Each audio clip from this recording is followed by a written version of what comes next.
Hello and welcome to the Point Blank Show. My name is Abhishek and today I'm joined by Sarah Thornton, a sociologist known for her writing on art, design and society. Sarah's latest book, Tits Up, What Our Beliefs About Breasts Reveal About Life, Love, Sex and Society, is a fascinating deep dive into the cultural, social and personal significance of breasts, an organ we think we understand but actually know surprisingly little about. Long shaped by patriarchal narratives, breasts have been sexualized, medicalized and even mythologized, if I'm pronouncing that right. This book in many ways is an attempt to redefine them, and thank you so much, Sarah, for taking the time and for joining me on this podcast. Thank you. Thank you. One of the things I learned in your book is that before we talk about your book, Tits Up was actually a necklace coincidentally given to you by your sister, was it? A few years ago, I'd imagine. Yes. So basically, I was not familiar with the expression tits up, but in America, it is a showbiz term that one woman might say to another as she goes on stage, kind of like good luck or break a leg. So It's been around at least since the 1950s, and my sister was an actress, formerly an actress, and she knew the term. Then, surprisingly, my wife gave me a handbag that said tits up and a sweater that said tits up. It wasn't my original title for the book. That was originally it was called Uplifting Sagas. And because I was not the kind of person who felt comfortable using the word tits initially. And it was only when I was doing loads and loads of research that I realized that tits is the number one word on the internet for breasts.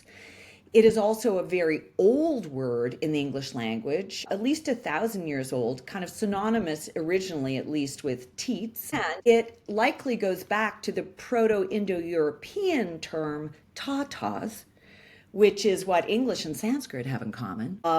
And so that it could be really derives from a 6,000-year-old word. And then I thought, well, I don't think we're getting rid of this word.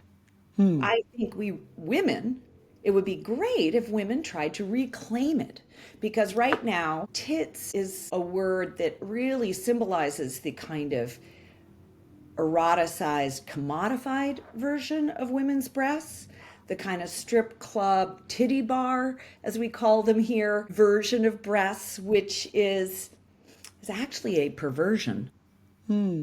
Introduced to the world by the French aristocracy during the Renaissance. Prior to that, breasts were not perceived as sex objects. They nourished the young. When you see women in your family breastfeeding, because there's no alternative, and women were having many children back in those days, and honestly would go from nursing one child to nursing the next child. Right. They were really owned by babies, and there was no room for them to be fetishized by men, by husbands and lovers. And it's really only with the arrival of wet nursing and the popularity of wet nursing amongst the French kings and aristocracy that breasts became truly eroticized. They're obviously sensitive body parts, just like our mouths and our ears. But that doesn't mean they're, sex objects. Yeah, incidentally, men are, and I can only speak as a man, as a straight man, are quite fascinated with breasts. Unlike in the West, we don't have great pictures or posters of celebrities on our walls because our mums and dads will whoop us if we have any of those. But the moment they would step out of their house, I remember in my 90s, in the 90s when I was right out of in college or in late 90s, where you would have cable TV. We didn't have internet yet, so people, or at least boys, would wait for some sleazy scene to come up on, and it was all about breasts, and we never bothered to find out what women felt about that particular organ because we were quite fascinated by it. How is it on the other side? Sarah, and you can speak about it more than anyone else for first biologically being a female and having researched so much. Well, I interviewed over 200 different people for the book, and most of them are women. And the reason I did that is because I felt like we kind of know what men think about breasts, because that dominates the media, film, TV, and women have internalized that perspective on their chests. And so I really wanted women's perspective, but I also wanted expert women's perspectives. And when I started researching, it was unclear to me who the experts might be. You might think obstetricians and gynecologists or feminists, women's studies professors. And what I discovered is that those traditions tend to focus on women from the waist down. The women's movement has focused on uteruses, vaginas, and wombs, as has obstetrics and gynecology. And so a lot of the consciousness raising and even medical understanding of women's bodies is from below the waist. And I think there's a lot of reasons for that. I think the feminist kind of omission confused me the most at first. And I think what I came to realize is that breasts had been associated with mammalian beasts for so long that when women started trying to get the vote, trying to obtain some equal rights, some, political reform, the standard uniform of a suffragette was the canceling out of the chest, the high collar and the covering of the breast. Feminists have had a long history of kind of trying to erase the breast. Even the so-called bra burning moment was more anti-bra than pro-boob. And so I was taken aback by the lack of comment on breasts. And I think they were seen as an obstacle to our equal rights. That, nursing was a biological thing that men were much less able to do, let's say. And it, even, the historic feminists like Simone de Beauvoir who never had children herself, saw nursing as a servitude, as a kind of form of slavery, which is, I think, something that had infiltrated my mind. I now think very differently about it, having done research, because one of the experts in chapter 2 of the book, which is called Life-Saving Jugs, key experts are lactation consultants and milk bankers. So there are human milk banks around the world, including in India. And human milk is really essential to the brain development of premature infants, and formula can be extremely dangerous to their chances of survival and certainly their full cognitive development. So the milk banks focus on servicing NICUs or neonatal care units, but also just the incredible importance of human milk in the first 3 months of life, and arguably the first 2 years of life. I am as pro-choice from the waist up as I can possibly be. I really believe in a woman's right to choose her destiny, and I do not want to position myself as a judge, because women's bodies and women themselves are subject to so much judgment and harshness, and it's I am keen for women to feel empowered to make their own choices and also to love their chests. And I think that it's really interesting. A lot of women in the Western world, Europe and the Americas, feel alienated and dissatisfied with their chests, partly because they're so over-sexualized and they're so subject to judgment, and they're almost always the wrong size, and maybe they haven't provided milk in the way they had hoped, and it's not much talked about openly, but Right. there's a lot of negative attitudes amongst women towards their chest. Now, my impression is that in India, things are a little more positive, and I actually think it may have something to do with the Hindu tradition, which is much more body positive than the Judeo-Christian tradition or the Abrahamic religions, where of course the Garden of Eden is, what is the great learning in the Old Testament, in the Genesis, in the Garden of Eden? Well, it is basically cover up. There's the big lesson there is hide your body. It's profane. And the fig leaf as well, right? The fig leaf also is, sorry, go And the ahead. fig leaf, yeah. So Yeah.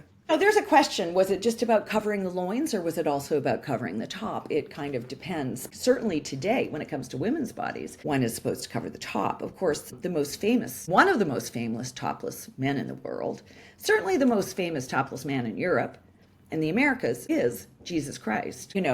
Buddha is pretty famous.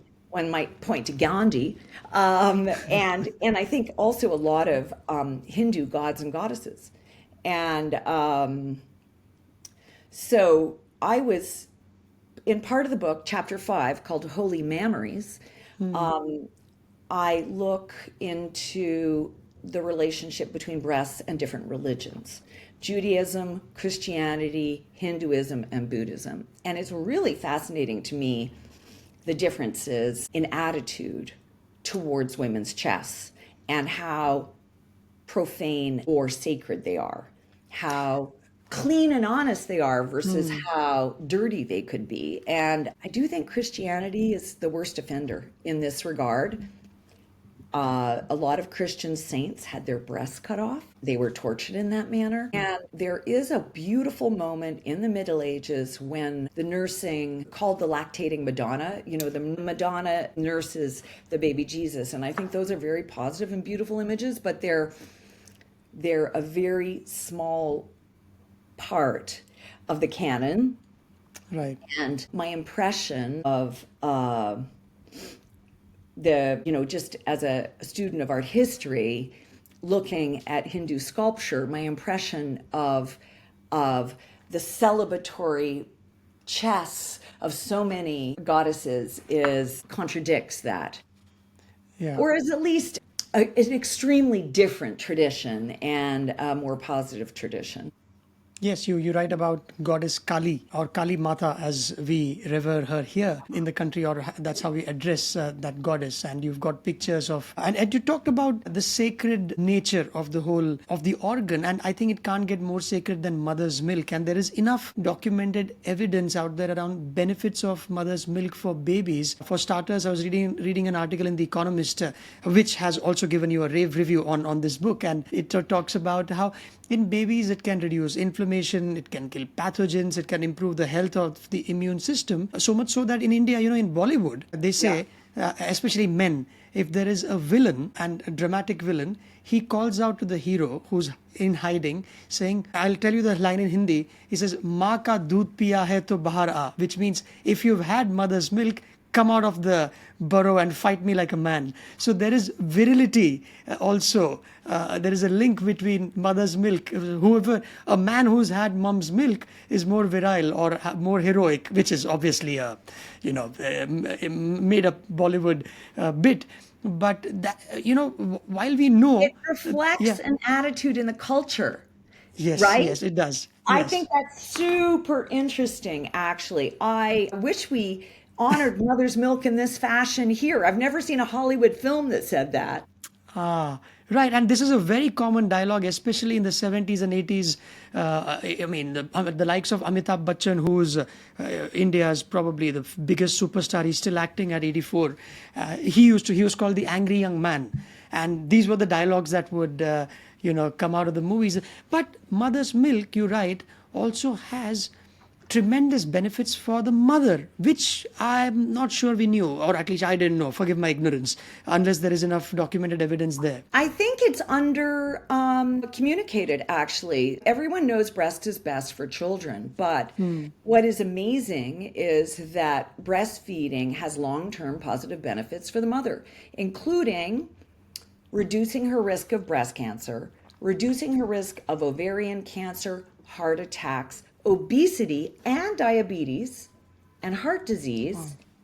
Also, there are positive mental health benefits. She's less likely to have postpartum depression or postpartum mood volatility, I guess they now call it, because it affects different people in different ways. And when I was a breastfeeding mother some 25 years ago, I was resistant to the idea of the beautiful bond between mother and child. I'm not sure why, because I thought it was a romantic myth, or maybe I was concerned in a Simone de Beauvoir way that I might become a servant to my children.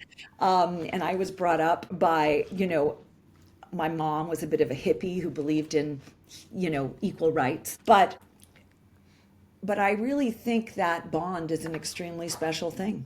I do. And it's not to say bottled milk and a father giving a baby bottled milk can't produce a bond, because I think it does. But I think there's something about the consistency of the contact with mama's bosom that can be extra special. Yes, And and and that and one more thing about that is that scientists now understand that there's a little bit of a biofeedback mechanism between the baby and the breast, so that the nipple actually can kind of diagnose through the baby's saliva what nutrients might be needed in any given moment. And that is part of the reason why breast milk is different every day. And of course, formulas or cow's milk is homogeneous and standardized in it every day. And so the diversity of nutrients in everyday's milk is strengthening to a child. And of course, it is the first vaccine.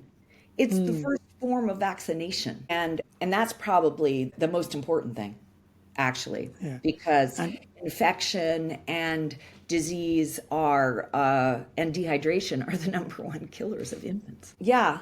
So, I think there's holy mammaries and there's life-saving jugs. And jugs is another word I'm trying to reclaim. In the English language, at least in North America, there are very few slang terms for breasts that refer specifically to their function, to their evolutionary function as hydrating, as nourishing. Yes, there's melons or whatever, but those don't tend to talk about the function. That's really more of a visual. Melons are for those augmented breasts. Pamela right. Anderson, she had melons. Melons. And of course, an old lady might have raisins. But the jugs really does honor the kind of lactating function. And although it was the name of a porn magazine in the 90s here in America, that publication ceased to be in about 2013. And I thought, maybe it's time to reclaim that word. Basically, there are 700 words in the English language for slang words and terms for breasts. And most of them are used by men. Women tend to retreat, in North America anyway, white women tend to retreat to use boobs and breasts. And I was certainly brought up. My British mother used the term boobs. And then, black women, African American women tend to say breasts and titties. But in either case, women have kind of retreated into a place of using only a couple of words, which I think relates to some shame. Whereas you can talk to even a high school student, a boy on the soccer team or whatever, and ask them, hey, what do you and your mates call these things? And he'll have so much fun rhyming off 10 words. To me, that is an indicator of who thinks they own them and who defines them in our culture. And so part of my strategy in the book for women to feel better about their chests, to redefine their chests and to have a sense of ownership over them, rather than that disaffected, alienated thing that's going on, is to reclaim a few more words. And obviously that's a very personal thing. I mean, there may be, to be honest, it took me forever to be able to say the word tits. And actually it related to chapter 1 of the book, which is called Hardworking Tits, where I spent time with strippers and sex workers trying to understand the role of breasts in sex work. And that was tough for me. It did not come naturally. I'm actually a bit of a prude, really, but I knew it was important to understand the sexualized version of this organ in depth, because that's part of the dominant culture, and here at least. And so you say that, to quote you, I use the word tits in strip clubs, and so it was interviewing strippers. That's how I kind of became comfortable using the term, because we don't go to a breast bar, one doesn't admire the fulsome breasts of the stripper. It's always tits. Yeah, breasterons is something I read in your book. That was a new word. And you say that I've come to respect their position on the front line, their meaning strippers. That's a line from your book after having seen them do their bit out there. And you visited a few stripper joints as well. And at one place you extol, quote, a voluptuous dancer famed for her talented tits. Yes.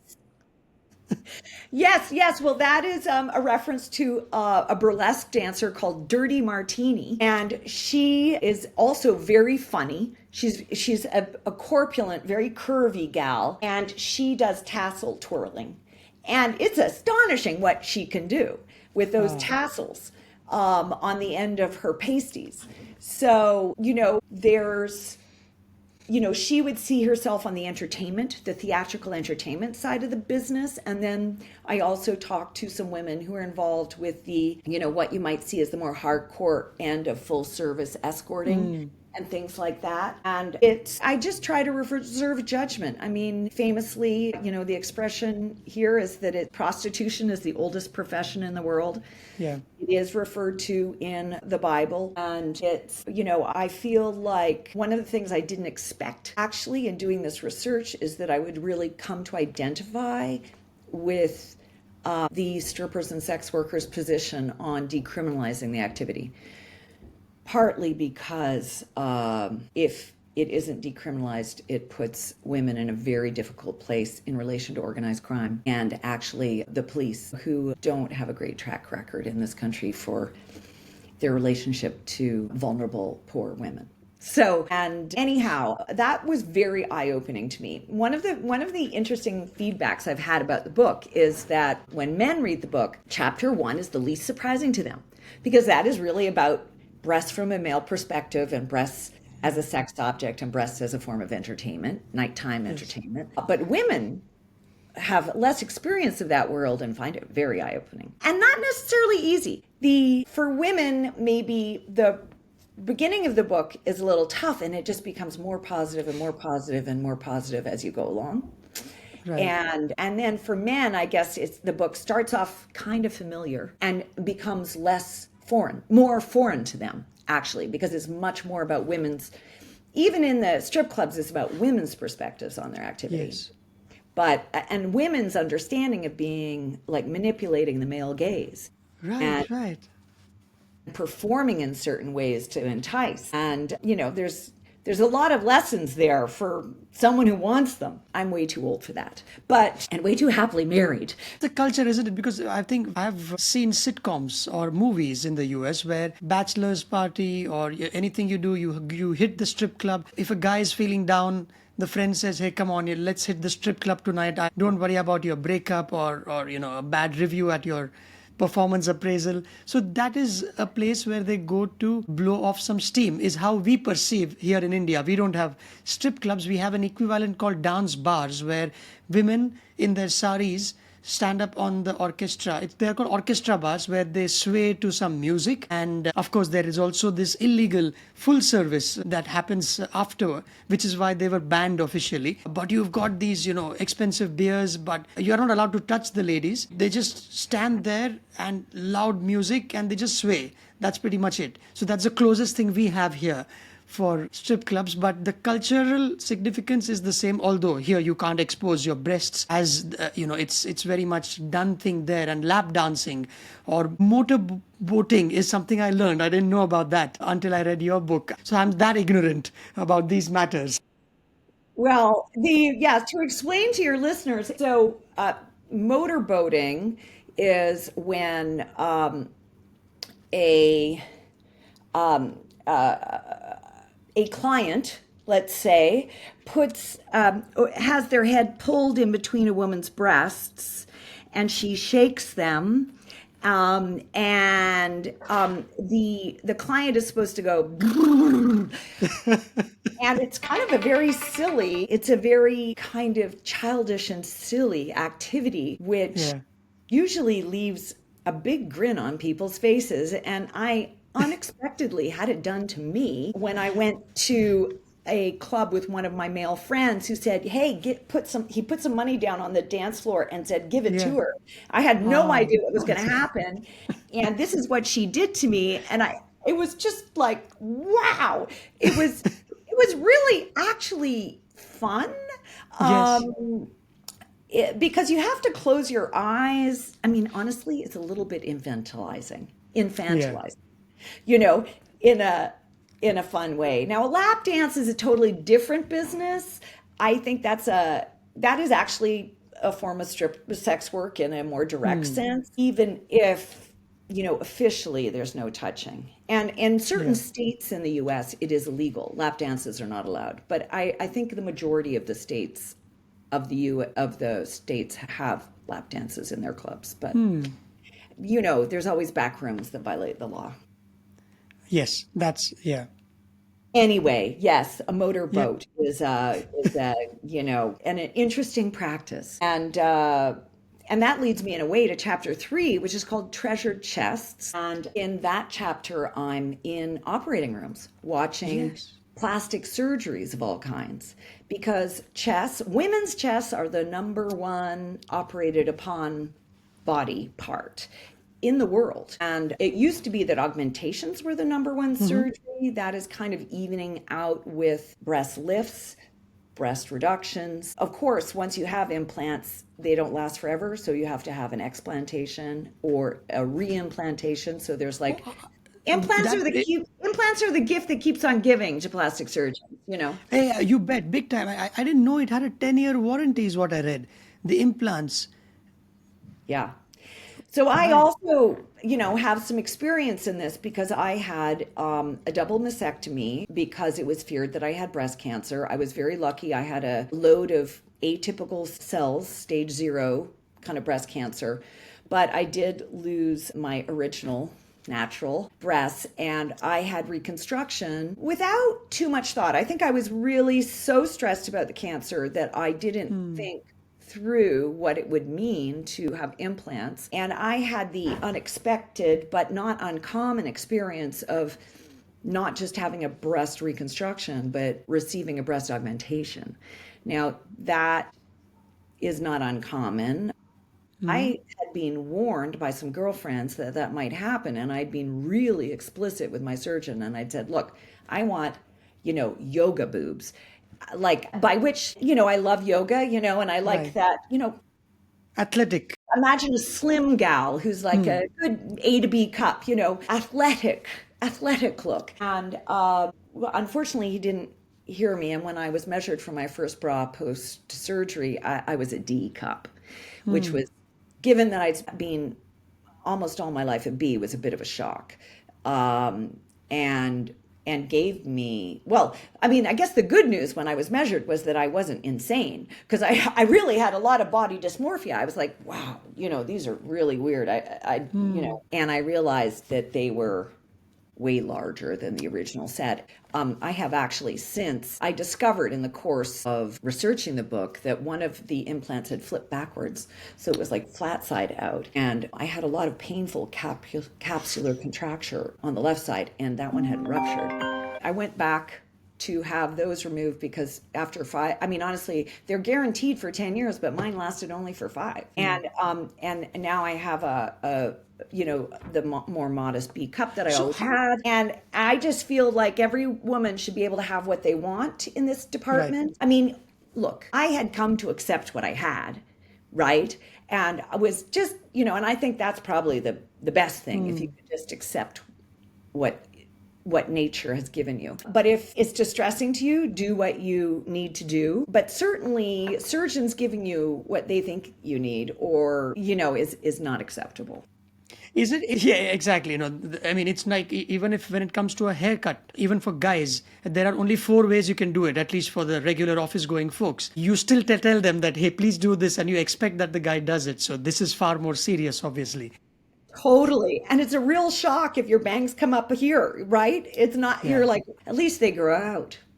So Yeah. yeah, in treasure chests, I spend time with a cosmetic plastic surgeon, a surgeon who specializes in post-cancer surgeries, and also, and this is very American, a surgeon who specializes in post-bariatric upper body lifts, which is what happens when someone's lost 300 pounds. Where are, you have to totally reconstruct, put the nipple back in the region where it should Yes. Yeah. be. Correct. And so it was really interesting to have their three different perspectives. And there are also cultural, ethnic, and racial dynamics in those perspectives as well. One, my San Francisco plastic surgeon is of Chinese descent, typically a small chested community who has also historically done a lot of breast binding. Chinese noble women or even geishas would bind their breasts. Breasts weren't fetishized in a way, they were kind of suppressed. And that was what was considered sexy in that part of East Asia. And then I have a tall white Texan gal, who brings the kind of perspectives of her community and actually her criticism of the kind of typical Texan attitude towards breasts, which I always associate with the Dallas Cowboys cheerleading team, or as it historically was at least. And then my surgeon in Washington, D.C. is African American and speaks to her clientele, which is predominantly people of color, including Latinas, a lot of Latinas. What was your experience of talking to these doctors, these plastic surgeons? Because people go in to get their thing done and they will be very meticulous about what is it that they need. Is that how it is? Because if something goes off here and there, I mean, it's about beauty or it's about the feel. So are the demands that much more grueling on the plastic surgeon as opposed to somebody who operates inside the intestine and only the doctor knows what he's done? And even if the stitches go here and there, you don't really mind so much. You don't have to be a Picasso there. But when it comes to plastic surgery, you probably have to be. Although honestly, some of those Picassos, the Cubist period, I would not want a surgery from the Cubist period. Oh. But let's see. So yes, absolutely. I mean, cosmetic surgeons, there's a lot more pressure to make something beautiful. My breasts, my plastic surgery, I don't think reconstruction ever looks that pretty. It does. There's a little, as one of my interviewees, not a surgeon, but a patient says, Frankenboobs. There is a little bit of a Frankensteinian So sense of what do you mean by creating reconstruction? something. How is that different than augmentation? Reconstruction would mean? Okay, good question. Because reconstruction is when they've taken away the entire breast due to cancer reasons. There's nothing there at all. No fatty deposits, no mammary glands, and they have to build it from scratch. And so that will look different. You can actually see the implant through the skin quite often. That will look very different than an augmentation, which they tend to put under the muscles so that there's all that natural tissue on top of the implant. So, they can still look fake, but they're not going to look kind of, and the joke is, the breast should only smile. They shouldn't frown. Because when a breast frowns, there's probably an implant in there, or someone's wearing a very serious push-up bra.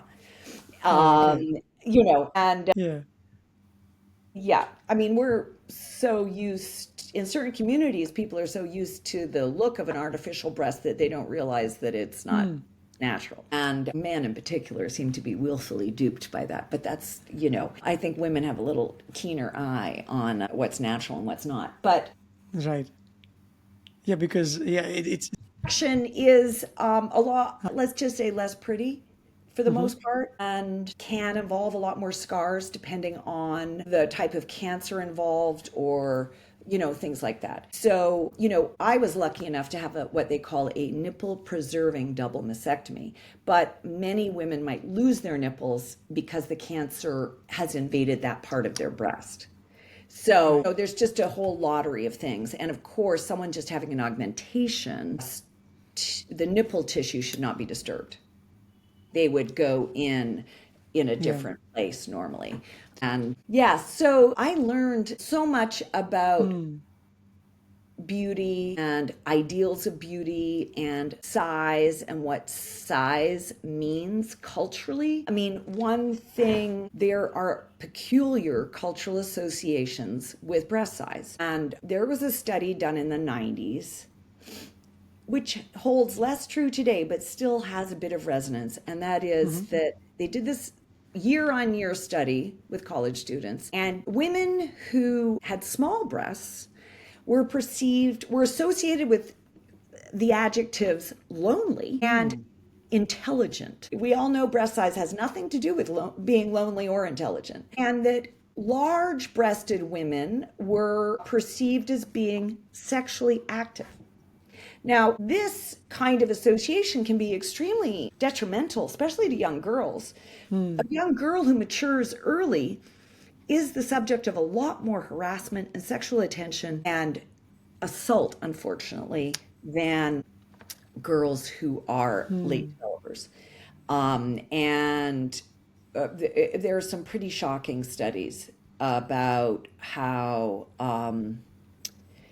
breast and breast size is perceived in American culture. And I have a friend who's has a PhD. She's an art historian, and she is also very large chested, and she was so tired of being treated like a bimbo that she thought she'd put on her business card PhD, double D. You should have had that. Did you have that joke in the book? I don't remember reading it. It would have been a good You know one. what? I think it didn't make it in, but it should have. Yeah. It should have. Sometimes I'm just sticking to my narrative and sticking with the characters who are larger characters in the book. But the reference to the double D leads me to chapter 4. Yes, which yes. is called active apexes. And apex is the word used in the bra business or the apparel industry in general for nipples. Because God forbid you should use the term nipple in a corporate environment or, when writing an email to, the bra manufacturer in Sri Lanka or China. So anyhow, I'm behind the scenes with bra designers at The Gap. The Gap is headquartered here in San Francisco, and the biggest brand they have in America is called Old Navy, and they sell lots of sports bras, swimwear, and now just recently constructed bras. So I'm behind the scenes with all the different teams who design those bras, interestingly, on real women. So, way back when, before mass manufacturing, everybody constructed their clothes on the body they were going to be worn. But now we have these people called fit models who stand in for every person in their size. And Old Navy, interestingly, fits their clothing on 2 models at the same time of very different sizes, a C and I want to say D. And so it's really interesting to be in the room with all the designers and the technical designers. So the designers are kind of like the architects of the bra, and the technical designers are like the structural engineers. And, because support is part of it's like a bridge. And the fit models, they're busy, walking around these real women of 2 different sizes wearing the same bra, marking it up and making it so it's actually comfortable and actually works. It's a fascinating process. I learned so much from them, and they are really experts on women's attitudes towards comfort and their attitudes towards their breasts and whether they're willing to go braless or not. Given the myth of the bra burning feminist, it's interesting to note that the women who are most likely to go braless are not necessarily feminists or progressive political types, but women with an A or B cup breast. Women with, breast sizes D and above are more likely to feel more comfortable in a brassiere just because they feel, protected or lifted or, many different things. So it's interesting to me how the definition of like both psychological comfort and physical comfort can relate to just the size of your chest. That is amazing. I mean, it's so complicated. And I'm glad you've written all of this for people to read, especially the ignorant folks like me. Because imagine, I'm just trying to picture you in the operating room. I wonder if a surgeon pauses during the breast augmentation procedure to assess their work, much like somebody steps back to see if a painting has been perfectly positioned on the wall. Is that what they're meaning? Because all of these things that you said are so important. So I mean, please go ahead. How was that experience? Okay, so that was, I mean, one of the things that the bra designers and the plastic surgeons have in common is that they both take a moment and they will literally stand back and look at their work. And so in the operating room, they raise the bed. The patient, of course, is under a general anesthetic, and they will raise the top of the bed so they can see how the newly revised breasts are hanging, and to Right. make sure they actually are level. You don't want one higher than the other. You don't want one skewed to the right. I mean, one thing that anyone going in for cosmetic surgery wants is symmetry. Of Yeah. course, the gals are never identical. As they say, they're not twins, they're just sisters. And if the women are going in for cosmetic surgery, one of their expectations is perfect symmetry. So that was an astonishing part of being in the operating room during those surgeries.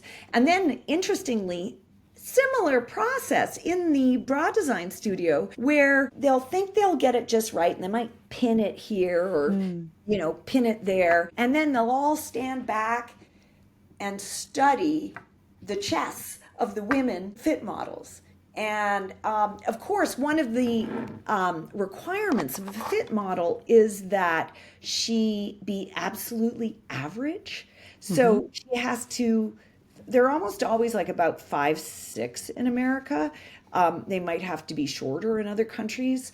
And they do require a fairly symmetrical breast because grade 8 symmetry would make it harder. And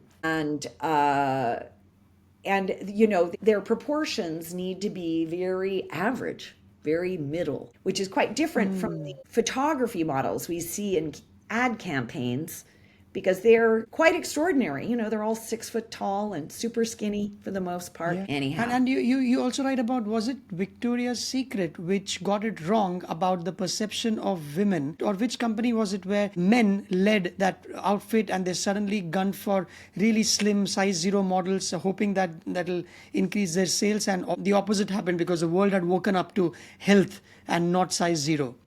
Yes. Who was that company? That I mean, was it? that was actually Victoria's Secret, which is still by a margin the market leader in USA. They had been very popular in the 90s and early 2000s and had really promoted bras as sexy garments, let's say, as opposed to, comfortable garments for working women. you Yeah. know and or moms, and they had been hugely successful. But then around the time when the women's movement got more active in 2016, really very much triggered by a comment that Donald Trump made about, and excuse me, has been all over the world. He said, Yeah. that he loved to grab her by the pussy. And at that point, a lot of women in America thought, oh, he couldn't possibly be elected by saying such, not just disrespectful, but, he's bragging about harassing and sexually assaulting a worker Yeah. who's in a subordinate position to him. So when he got elected, the women's movement really picked up steam and also there was an opportunity for us to have our first woman president, and that didn't happen. So the women's movement picked up, and that's when the men in power at Victoria's Secret didn't get the message that women in America were looking at themselves differently and were tired of I guess what happened is, the male gaze has been an eroticizing thing for women for many years, but I think at that point it flipped and it became perceived as predatory. And of course, to be looked at by someone you love, to be looked at by someone you also find attractive is a wonderful thing. But to be glared at or stared at on the bus by some creepy dude who you do not find attractive is very unpleasant. And, so I think all of a sudden there was a lot of conversation about the male Yeah. gaze in the media, and it wasn't perceived as appreciative. It was perceived as aggressive, and they've just missed the boat on that. And it did go along with a lot of activism around race and beauty too, because that rake thin kind of is like very white Northern European look. I mean, women from many other countries are never going to look like that. They have hips. They have different shaped bodies, and they're never going to be 5'10". And so there was a reaction against the racism of those ideals. And so that the combination of those two things meant that there's been a real revolution in bras, really. And also the rise of the sports bra and the bralette during the pandemic, so that comfort became even more of a premium with the pandemic. And there were all sorts of memes on social media about I haven't worn a bra in 10 days. Or, and then all sorts of things about how, women on their way home from work would take their bra off because it was so uncomfortable. Yeah. And so those kind of lacy, tight push-up bras came to be perceived as what's the word? Like shackles, I guess you could say, not just against the Not comfortable. freedom, against your base, your bodily autonomy, which is a big issue here. And so I guess those are the first two, and then the pandemic really put a death knell into that view, and they stopped doing their runway shows. There were also some pretty terrifying linkages between the head of the owner of Victoria's Secret and Jeffrey Epstein, who was sex trafficking young girls. So there were a number of factors that really... Yeah. I mean, it just tone deaf to changes in women's attitudes towards themselves and their bodies. And I think right now, too, breasts were not always the most eroticized part of women's bodies. Well, it came along with the Renaissance, that it started to be fetishized, but really, as in the early 20th century in America, legs were much more fetishized, partly because they'd been under long skirts for so long. And so the actress in Hollywood who was the highest paid was Betty Grable, and her legs were insured for $1 million. She was really appreciated for her legs. And then in 1953, it all kind of shifts, and obviously it was a slower shift than that. But in 1952, Betty Grable's the top paid Hollywood actress, and in 1953 is Marilyn Monroe. And Marilyn Monroe, of course, was famous for a different bodily asset. And that is also the year that Playboy started publication. And Marilyn Monroe was on the cover of Playboy and was the centerfold that year in that first issue at the end of 1953. And you can see this almost supersizing of breasts. I think there's a little supersizing that goes on in Bollywood too. Yes. My impression anyway. And I think we're actually through that. Breast augmentations plateaued in 2008. Pamela Anderson style breasts are no longer in vogue. And if women are having breast surgeries, they're not, statistically anyway, not going really big. They might be going a little higher, a little fuller, or reductions are also a big thing here. And so women can, be more comfortable running. Or doing sports of any kind. And I think we've had a shift to more athletic physiques. Is a bit more the beauty ideal. And one of the things I find interesting is that plastic surgeons rarely want to admit that breast size and breast shape and is the subject of fashion, but Dr. Carolyn Chang here in San Francisco, talks pretty explicitly about changing fashions, changing trends. And so now when you see an older woman, or even just a woman in her 50s with big knockers, it looks old-fashioned and matronly. It's not young and hip.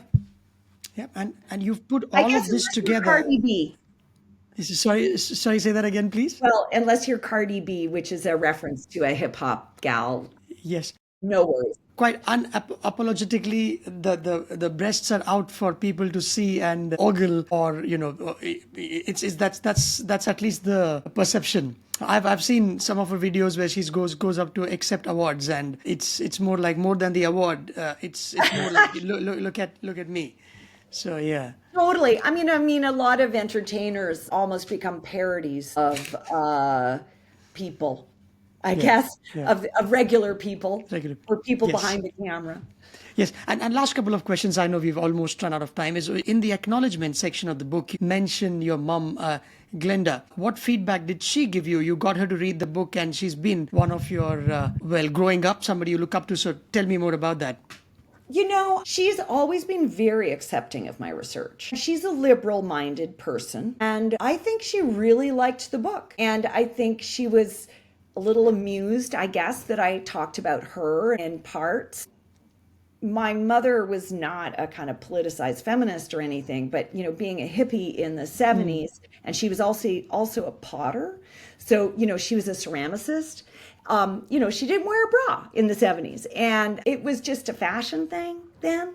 And but my younger sister would insist that she would wear a bra to meet the teacher. And it's really kind of funny, these generational shifts, because I was never really worried about what my mother wore, but my younger sister was much more concerned and much more preppy, and always has been a little more conservative. And so she would actually choose the bra, like insist my mother wear a bra and choose the outfit that my mother would wear to meet the teacher at school. Like really from a young age, from like when she was 6 or 7 years old, she'd dress my mother in appropriate attire.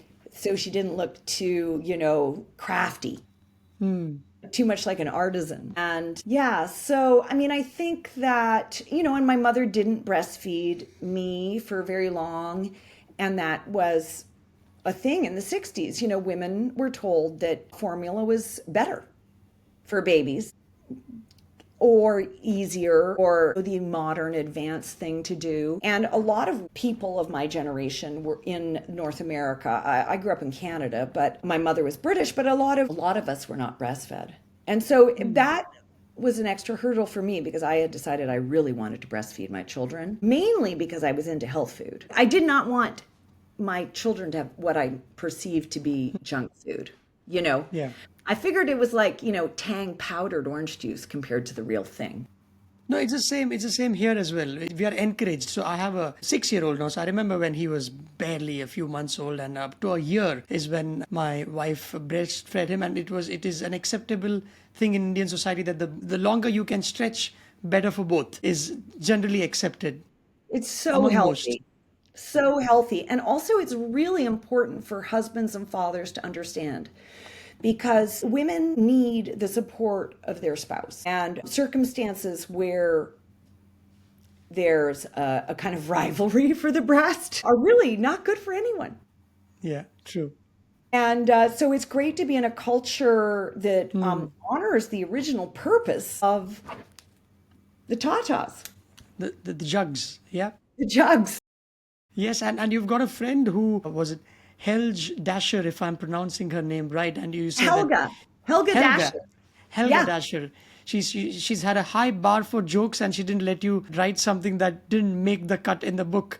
But I liked one of the jokes you write, and if I may give this away, what's the difference between a Buddhist and a non-Buddhist? The non-Buddhist thinks there is a difference. Is what one of the jokes that you have in your book in some other context. It's a good one. The I yeah yeah I aspire to Buddhism. Actually, I'm one of these days. Who knows? But Helga Dasher, she is my oldest friend from high school. She's lives in Montreal, my hometown in Canada, and she is a translator. She translates from German and French into English. So she's a really great linguist. She's really good on nuts and bolts grammar and punctuation. And also, she's like a lot of Germans. I don't know, like she's different sense of humor. Like Yeah. maybe not as funny as the British like to think they are.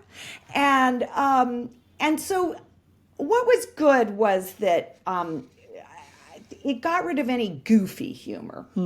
And it's easy to be goofy with boobs.